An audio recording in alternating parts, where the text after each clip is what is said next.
প্রিয় দর্শক, আসসালামু আলাইকুম। আমার মাথার উপরের এই ভিডিওটি দেখুন। ভিডিওটি ভালো লাগলে শেয়ার করুন, লাইক দিন এবং কমেন্ট করে আপনার মতামত জানান।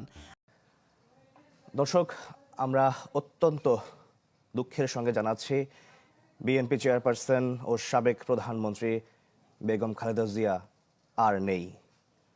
আজ সকাল ৬টায় রাজধানীর এভারকেয়ার হাসপাতালে শেষ নিঃশ্বাস ত্যাগ করেন তিনি। গত রাতে তাকে দেখতে রাজধানীর এভারকেয়ার হাসপাতালে যান দলের ভারপ্রাপ্ত চেয়ারম্যান তারেক রহমান। এছাড়াও হাসপাতালে যান বিএনপি মহাসচিব মির্জা ফখরুল ইসলাম আলমগীর।